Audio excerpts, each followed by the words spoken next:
میٹھا میٹھا پیارا پیارا میرے محمد کا نام۔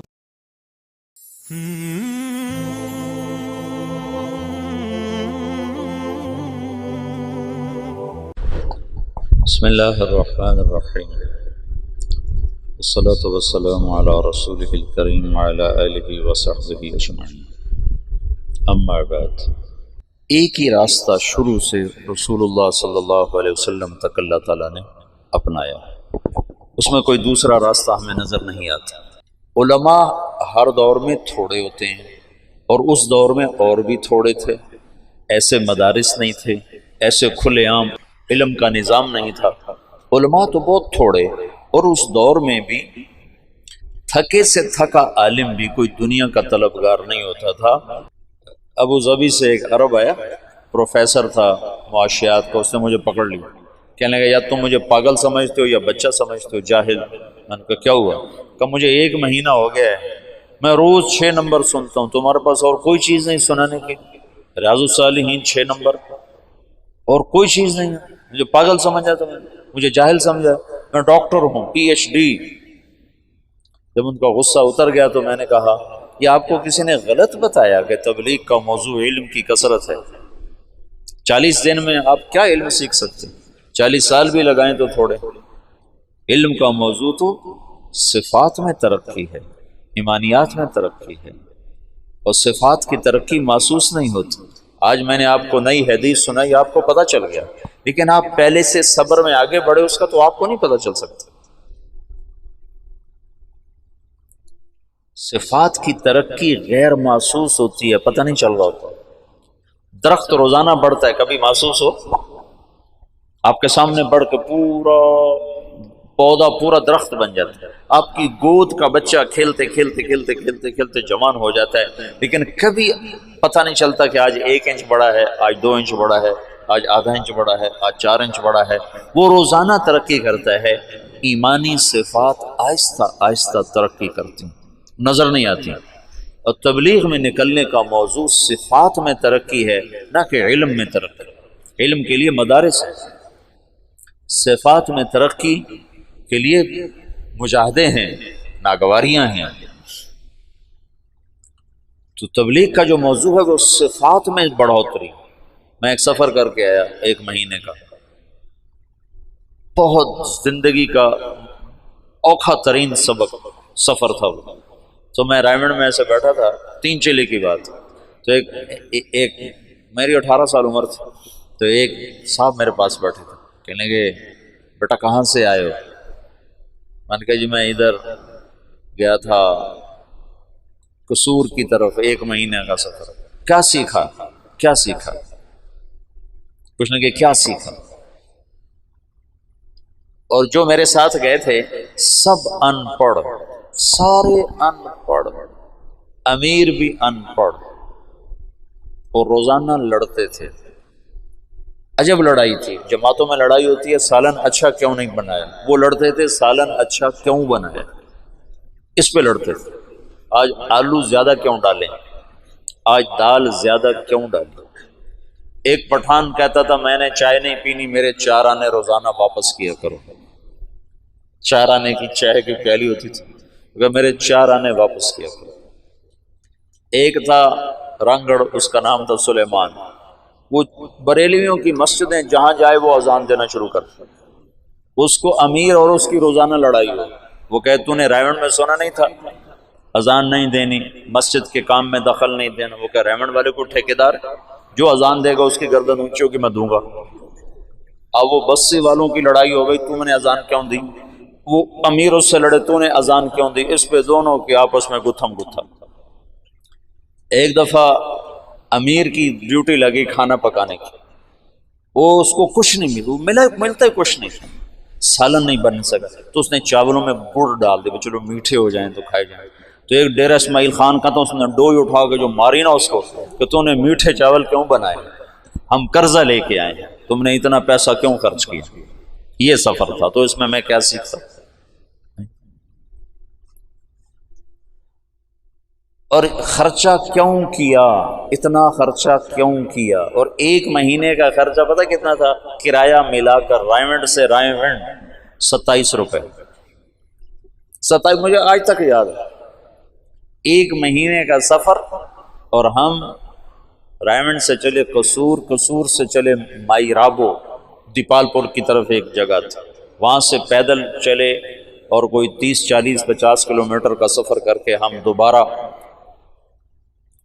قلعہ سوندا سنگھ، وہ دیپال پور کے بالکل ساتھ ایک اڈا آتا ہے، وہاں پہنچے، وہاں سے پھر واپس رائمنڈ، قصور، قصور سے رائمنڈ۔ اس سارے میں کرایہ شامل تھا، اور کھانا ہم روزانہ خود بناتے تھے۔ پورے سفر میں شاید 1 یا 2 ہماری دعوتیں ہوئیں، اور وہ ہمارا ٹوٹل 27 روپے خرچ آیا تھا، اور اس پر بھی روزانہ لڑائی ہوتی تھی کہ تم نے آج سالن اچھا کیوں بنایا۔ وہ عجب سفر تھا۔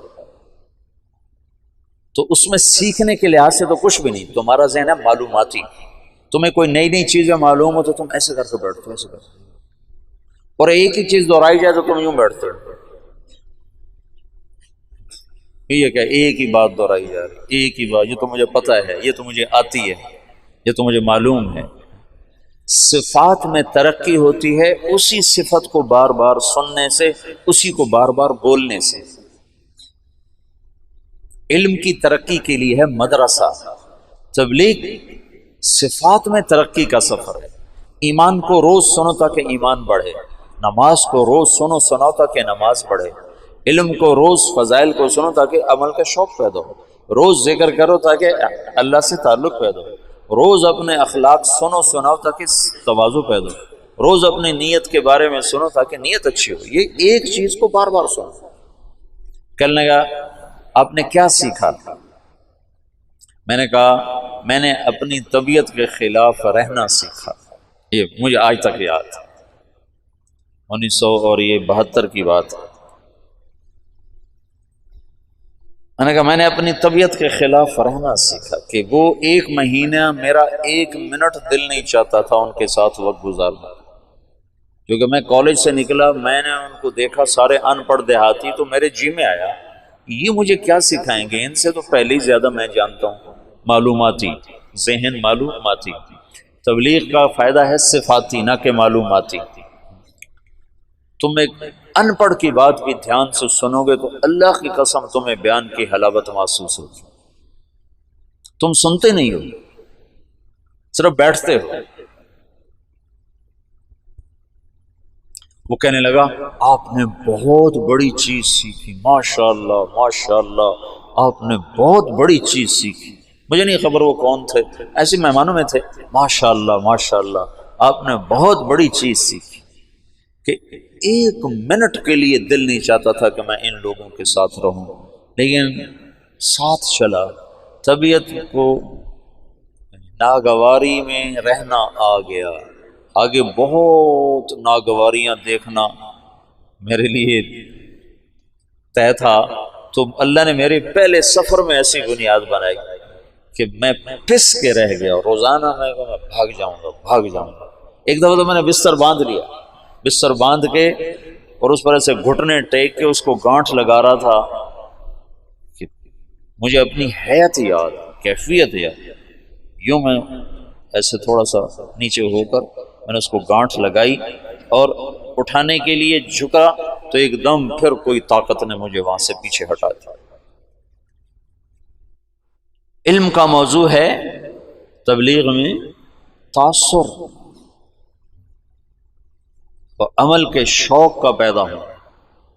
پھر جو تبلیغ میں ذکر ہے اس سے مراد مشائخ کا ذکر نہیں، تبلیغ میں ذکر سے مراد وہ ہے جو ساری امت کر سکے، وہ اذکار مسنونہ ہیں۔ اذکار مسنونہ ہی تبلیغ کی دعوت ہیں۔ تبلیغ میں کوئی ایسی دعوت نہیں ہے جس پر امت جمع نہ ہو سکے، اور امت کے جمع ہونے کے لیے صرف تبلیغ کا کام، صرف سنت الرسول ہے۔ اس میں بھی علمی طور پر، فقہی طور پر اختلاف پیدا ہو گئے فروعی درجے میں، تو کہاں اتفاق ہو سکتا ہے بات کے اذکار میں؟ صبح شام کی دعائیں یہ ذکر ہے، اذکار مسنونہ یہ ذکر ہے، موقع کی دعا یہ ذکر ہے، قرآن کی تلاوت یہ ذکر ہے، دعا یہ ذکر ہے، اور اللہ کا دھیان بذات خود ذکر ہے۔ ذکر سے مراد مشائخ کا ذکر نہیں ہے کہ چشتیہ کا اور ہے، نقشبندی کا اور ہے، قادری کا اور ہے، سہروردی کا اور ہے، پھر کوئی اس کو رد کرتا ہے، کوئی اس کو رد کرتا ہے، لیکن مسنون ذکر کو کون تیسرا کلمہ پڑھو بھائی، کون کہے گا کہ یہ غیر اولا ہے اور یہ اولا ہے؟ درود شریف پڑھو، استغفار پڑھو۔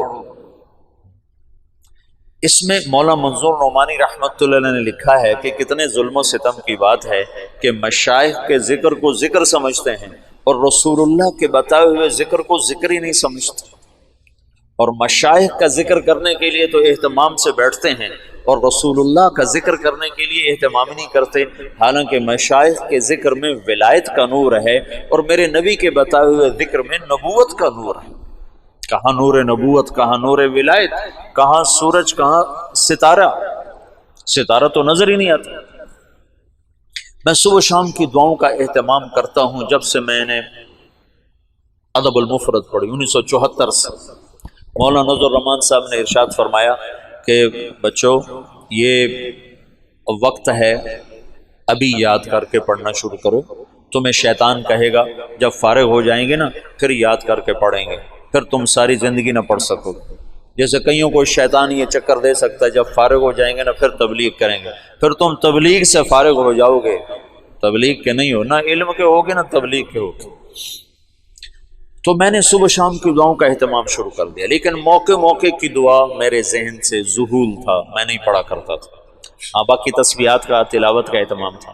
جب میں مولانا سعید خان صاحب کی صحبت میں آیا تو میں نے دیکھا کہ وہ شخص چلتا پھرتا ذکر تھا،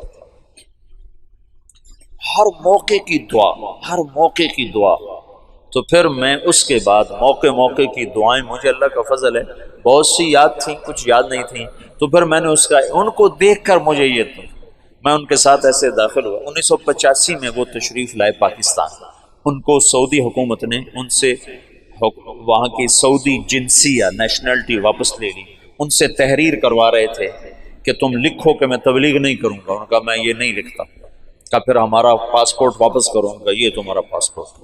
تو انہوں نے اسی وقت ان کو جہاز پہ چڑھا دیا، تو یہاں کراچی میں ان کو انہوں نے بھیج دیا، تو ہمارے دوستوں نے اسی دن ایک ہفتے کے اندر اندر ان کا شناختی کارڈ پاسپورٹ بنوا کر ان کو پاکستانی شہریت دلوا دی۔ تو ان کو تو اس کا ساری زندگی رنج رہا کہ میرا مدینہ چھوٹ گیا، لیکن ہمیں بہت بہت نفع ہوا، اور ہمیں سے مراد میں نہیں، لاکھوں انسانوں کو ان سے نفع ہوا ان کے اس ہجرت کے سفر کی وجہ سے۔ اگرچہ ان کی واردات تھی کہ میں ایک دفعہ قطر میں ہم اکٹھے بیٹھے تھے تو بڑے ایسے یوں کر کے بیٹھے ہوئے تھے، تو بھائی واصف کہنے لگے مولانا بڑے غمگین نظر آ رہا ہے، میں نے کہا ہاں چہرہ تو ایسے ہی نظر آ رہا ہے۔ تو واصف منظور نے پوچھا حضرت کیا بات ہے، آپ بڑے غمگین نظر آ رہے ہیں؟ فرمانے لگے مدینہ یاد آ رہا ہے۔ تو اللہ نے ان کو مدینے کی موت عطا فرمائی، معجزانہ اعجاز تھا وہ ان کا مدینے میں رہنا۔ اوہو، میں ان کے ساتھ آ رہا ہوں، مسجد سے ہم آ رہے ہیں تو عربوں کے کمرے میں ایک کمرہ ان کے لیے تھا، پہلے تو ایک کونے میں ان کو بٹھا دیا تھا، پھر اس کے بعد ایک کمرہ ان کے لیے بنایا، اس میں ان کو رکھا، تو وہ اس کمرے میں داخل ہونے لگے۔ اب مسجد سے نکل کر عربوں کے کمرے میں جب داخل ہوئے تو ان کا اللہم انی اسألک خیر المولج و خیر المخرج، بسم اللہ ولجنا بسم اللہ خرجنا وعلی اللہ ربنا توکلنا۔ میں نے جب یہ سنا تو مجھے ایک کرنٹ لگا کہ یہ شخص ہر موقع پر دعا پڑھتا، ہر موقع پر جو دعا مسنون تھی ایک دم ان کے منہ سے نکلتی تھی۔ اس کو تبلیغ میں ذاکر کہتے ہیں، یہ ہے ذکر والا۔ ایک عالم نے مولانا سعید خان صاحب کو خط لکھا کہ میں ذکر کو، تعلیم کو، تبلیغ کو جمع کر کے چل رہا ہوں، تو مولانا سعید خان صاحب نے اس کا جواب لکھوایا جو میں نے خود پڑھا کہ تبلیغ کے کام کے ساتھ صحابہ والا علم اور ذکر تو جڑ سکتا ہے، بعد کے مشائخ کا علم اور ذکر تبلیغ کے ساتھ نہیں جڑ سکتا، کہ صحابہ کا علم اور ذکر تبلیغ کے ساتھ نقل و حرکت میں تھا، اور بعد کے دور کے علم اور ذکر کا تقاضا بیٹھنے کا ہے اور تبلیغ کا تقاضا چلنے کا ہے، تو ان دونوں میں جوڑ ہو نہیں سکتا۔ حضرت رائے پوری رحمۃ اللہ فرمایا کرتے تھے میرا تمہارا جوڑ کیسے بیٹھ سکتا ہے؟ میں کہتا ہوں بیٹھو بیٹھو بیٹھو، تم کہتے ہو نکلو نکلو نکلو، میرا تمہارا جوڑ کیسے ہو سکتا؟ تو ذکر سے مراد ذکر مسنون ہے، ذکر دعا ہے، ہر موقع کی دعا تمہاری زبان پر اپنے آپ جاری ہو جائے۔ حسن حسین میں ایک نظر ڈال لو، تم سارے عربی پڑھے ہوئے ہو اور ماشاءاللہ سارے اچھے ذہن کے بچے ہو، چند دن اہتمام کرو گے پھر تمہیں اس کو یاد ہو جائے۔ مولانا کو دیکھ کر میں موقع موقع کی دعاؤں کا عادی ہوا، ورنہ پہلے عادت نہیں تھی، صرف کھانے کی دعا، سونے کی دعا بس۔ لیکن ان کو دیکھا کہ ہر موقع پر دعا پڑھتے تھے، ہر موقع پر دعا پڑھتے تھے، یہ ذکر ہے۔ نظام الدین میں ہم تھے تو وہاں اب بھی سورہ یاسین کا ختم ہوتا ہے، مغرب کے بعد پھر دعا ہوتی ہے، پھر اس کے بعد کاروزاری ہوتی ہے۔ تو میں مولانا کے ساتھ تھا وہاں، نظام الدین بھی رہا، میں کافی عرصہ مولانا کے ساتھ، 1 مہینہ پورا ساتھ رہا۔ تو دعا شروع ہوئی تو میں بھاگ کے گیا، مولانا زبیر صاحب نے دعا کروائی تھی۔ دعا سے فارغ ہو کر میں کمرے میں آیا، میں نے کہا آپ دعا میں نہیں شریک ہو؟ کہنے لگے جو چیز صحابہ کے دور سے ثابت نہ ہو میری طبیعت اس کی طرف چلتی نہیں، میری طبیعت اس کی طرف چلتی نہیں۔ یاسین کا ختم، اس کے بعد دعا، یہ مشائخ کا ترتیب تو ضرور ہے تو اس کا انکار نہیں ہے، لیکن میری طبیعت ادھر چلتی ہے جو چیز صحابہ سے ثابت ہے، امت اس پہ جمع ہو سکتی۔ تو تبلیغ کا ذکر، یہ 3 تسبیحات، صبح شام کی دعائیں، موقع موقع کی دعا، اور یہ ہاتھ اٹھا کے دعا مانگنا اور قرآن کی تلاوت، یہ ذکر ہے۔ چوتھے نمبر کا منتہا ہے کہ تم برے کے سامنے، برائی کے سامنے، برا کرنے والے کے سامنے صبر کر جاؤ، چپ کر جاؤ، یہ اس کی ابتدا ہے۔ اور اس کی انتہا ہے کہ تم اس کے ساتھ وہ کرو جو اللہ کہتا ہے باللتی ہی احسن، باللتی ہی احسن فاصدق صدیقک ان صدقت صداقتا۔ یہ علامہ دمیری نے ایک شعر نقل کیا ہے، بڑا خوبصورت، آخری مصرع میرے ذہن سے نکل گیا کہ دوست کے ساتھ دوستی نبھا اور دشمن کے ساتھ وہ کر جو اللہ کہہ رہا ہے باللتی فإذا الذی فادفع عدوک باللتی فإذا الذی فاصدق صدیقک ان صدقت صداقتا فادفع عدوک باللتی فإذا الذی۔ یہ جملہ اس شاعر کی فصاحت کی چوٹیوں کو بیان کرتا ہے کہ اس نے آیت کو کیسے فٹ کیا ہے۔ فاصدق صدیقک ان صدقت صداقتا فادفع عدوک باللتی فإذا الذی۔ واہ، کیا کمال کرتا کہ یار سے یاری نبھا، یہ ہے اخلاق کا ابتدائی درجہ، چوتھے نمبر کا ابتدائی درجہ۔ اور چوتھے نمبر کا اعلیٰ درجہ کیا ہے؟ فادفع عدوک باللتی فإذا الذی، فإذا الذی بینک وبینہ عداوۃ کأنہ،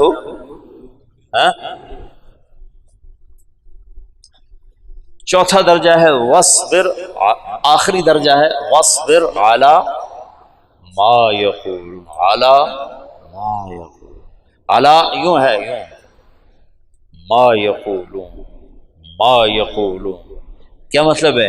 تم یہ نہیں کہہ سکتے میں کتنا صبر کرتا، میں بھی تو انسان ہوں، میں کہاں تک جواب نہ دیتا، میں کہاں تک چپ رہتا۔ تو علی کہتا ہے آخر حد تک چپ، آخر حد تک چپ، علی علی آخری حد تک چپ، آہ نہ کر، چپ ہو جا بس۔ وصبر علی علی، جو بھی آئے، جہاں سے آئے، کیسا ہی زہریلا اور کڑوا آئے، خاموش۔ چوتھا نمبر میں نے تمہیں بہت بیان کیا، اگرچہ اس کو جتنا بھی بیان کیا جائے تھوڑا ہے، لیکن جتنا تمہاری زندگی میں ضروری ہے میں نے اس کو بہت بیان کیا۔ تم کرنے والے بنو تو جتنا کچھ بتایا جا چکا ہے وہ کافی ہے، نہ کرنے والے بنو تو سارا قرآن پڑھ کے بھی تم جھٹک دو تو کون روکنے والا ہے؟ کہ انسان کی خوبصورتی اس کے اخلاق کے ساتھ، اور یاد رکھنا ہمیشہ، میں نے تمہیں کئی دفعہ بتایا، اخلاق بد اخلاقی سے جنم لیتے ہیں، اخلاق بد اخلاقی سے جنم لیتے ہیں۔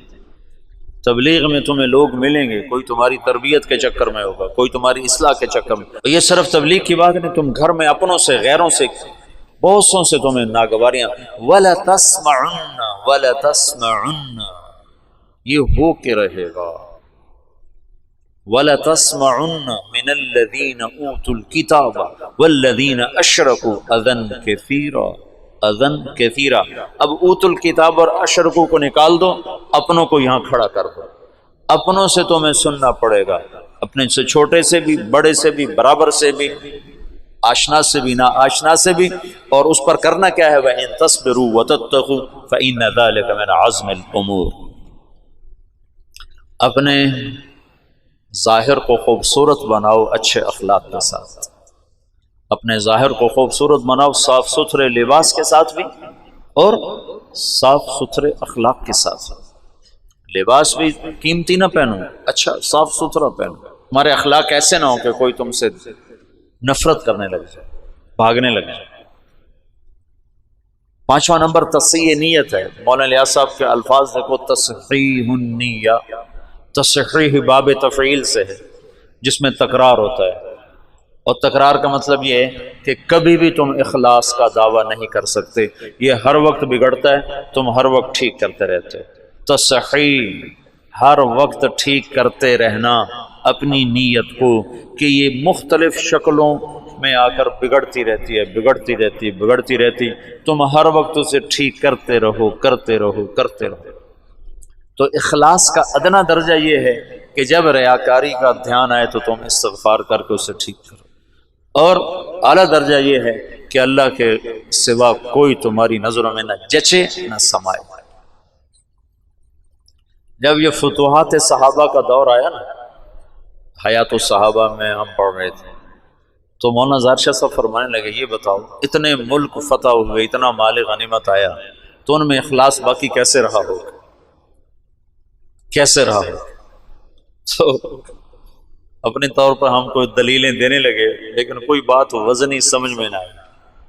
پھر مولانا نے ہمیں ایک مثال دی، مثال کہ ایک آدمی جب بھینس خریدنے جاتا ہے تو دودھ پہ اس کی نظر ہوتی ہے، حالانکہ گوبر کا بھی بہت فائدہ ہے۔ اب ہم نے تو گوبر سے وہاں اپنا گیس کا پلانٹ چلایا ہوا ہے، ہمارے دیرے میں جتنی وہ چولہے میں آگ جلتی ہے وہ لکڑی کی نہیں ہے، ہمارا وہ پیچھے 7 بھینسوں کا باڑا ہے، تو اس میں ہم نے وہ گوبر کا پلانٹ لگایا ہوا ہے، اس میں روزانہ 2 من گوبر ڈالتے ہیں، 2 من پانی ڈالتے ہیں، سارا دن ہمارا چولہا جلتا ہے اللہ کے فضل سے، سارا دن وہاں اس گیس سے ہمارے کھانے پکتے ہیں، مہمانوں کی سیوا ہوتی ہے۔ تو گوبر بھی فائدے دے رہی ہے، لیکن دودھ لینے بھینس خریدنے والا بھول کے بھی نہیں پوچھتا گوبر کتنا دیتی، کوئی پوچھتا ہے کہ دودھ کتنا دیتی؟ ان کا یہ 10 سیر دیتی، کہا ٹھیک ہے لے لو۔ یہ سدھپور گئے تو وہاں ایک الیاس نوجوان ملا کہ میں نے ایک بھینس مقابلے میں پیش کی، پورے پاکستان میں اول آئی میری بھینس، اس نے 34 کلو دودھ دیا، تو پورے پاکستان میں اول ہے۔ 4 لاکھ میں بھی اسے نہیں بیچا، 4 لاکھ میں بھی نہیں بیچا۔ تو جو بھینس لینے جاتا ہے وہ صرف دودھ پہ نظر رکھتا ہے۔ صحابہ پر آخرت اتنی کھل گئی تھی کہ ان کی اور نظر جاتی ہی نہیں تھی کسی طرف، اس قدر آخرت مستاظر ہو گئی تھی۔ تو نیت ہر وقت بگڑتی ہے، لہذا تصحیح تصحیح تصحیح، عمل سے پہلے، عمل کے درمیان، عمل کے بعد، یا اللہ تو قبول کر لے، اس قابل نہیں۔ تبلیغ کا ابتدائی درجہ یہ ہے کہ یہ جو ادنا درجے کی نقل و حرکت ہے، چلہ، سال، 7 مہینے، 4 مہینے، 2.5 گھنٹے سے روزہ، یہ تمہارے معمولات میں شامل ہو، اور اعلیٰ درجہ یہ ہے کہ تمہیں دین کے مٹنے کا درد نصیب ہو اور سارے عالم میں اسے زندہ کرنے کی تڑپ تمہیں اللہ تعالیٰ نصیب فرما دے۔ جو مولانا الیاس صاحب نے فرمایا، اس کام سے 2 باتیں چاہتا ہوں، ایک اندر ایک باہر۔ اندر یہ چاہتا ہوں کہ اللہ پر مر مٹنے کے سوا اور کوئی جذبہ نہ ہو، اور باہر یہ چاہتا ہوں کہ اللہ کے پیغام کو لے کر ساری دنیا نگر نگر پھرنے کی شکلیں اللہ تعالیٰ قائم فرماتے ہیں۔ تو اس وقت کے تمام فتنوں کے لیے اللہ نے اس طاقت کو کھڑا کیا ہے، اس کی سادگی نے اس کی قوت پر پردہ ڈالا ہوا ہے۔ اس کی سادگی نے اس کی وسعت پر پردہ ڈالا ہوا، اس کی سادگی نے اس کی عالمگیری پر پردہ ڈالا ہوا، بہت سادہ سا نظر آتا ہے۔ آج دعوت کا دور ہے، آج ہدایت کا نظام دعوت کے ساتھ چل رہا ہے کہ چند گھنٹوں میں لوگوں کی زندگی ایسے تبدیل ہوتی ہے کہ دیکھنے والے بھی حیران ہوتے ہیں کہ کیا ان کے پاس پڑیا تھی جو ان کو سونگائی اور یہ اس طرح ان کی زندگیاں بدل گئی۔ تو جو سودا مارکیٹ میں بک رہا ہو، ہر تاجر اسی کو لانے کی کوشش کرتا ہے۔ تو اس وقت تبلیغ کا سودا مارکیٹ میں بک رہا ہے، اسی کو بڑھانے کی کوشش کرو تاکہ تمہارا قیامت کے دن اجر بھی بڑھے، اللہ کا قرب بھی بڑھے، اللہ کے رسول کی محبت بھی بڑھے، تم انسانیت کی ہدایت کا ذریعہ بن کے قیامت کے دن اٹھو، تو یہ زیادہ بہتر ہے۔ تو یہ میں ایک تسلسل کے ساتھ پچھلے کوئی 8 دن تم سے بات کرتا رہا، یہ اختتامی مجلس تھی۔ یہ اتنا بڑا مضمون ہے کہ مولانا الیاس صاحب رحمۃ اللہ علیہ اس کو 18 برس بیان کرتے رہے، نہ ختم ہوا۔ مولانا یوسف صاحب 21 برس بیان کرتے رہے، نہ ختم ہوا۔ مولانا عمر صاحب رحمۃ اللہ علیہ 32 برس اس کو بیان کرتے رہے، نہ ختم ہوا۔ یہ تو نہ ختم ہونے والی چیز ہے، یہ تو بڑا مضمون ہے، میں کتنا بولوں اس کی کوئی انتہا نہیں ہے، لیکن جتنا ضروری تھا وہ میں نے بتا دیا ہے۔ کرو گے نفع پاؤ گے، نہیں کرو گے فقیرانہ آئے صدا کر چلے، میاں خوش رہو ہم دعا کر چلے۔ ہمارا کام تو صدا لگانا ہے، آگے کوئی لے نہ لے اس کا اپنے مرضی ہے، دامن کھولے یا سمیٹے، دل کے دریچوں کو کھولے یا بند کرے، اس کا اپنا کام ہے۔ لیکن جہاں تک صدا لگانے کا کام ہے تو میں نے اپنی ہمت سے بڑھ کر تم سے بات کی ہے۔ اب آگے کرنا نہ کرنا تمہارے اپنے ظرف کی بات ہے، تمہارے اپنے لینے کی بات ہے۔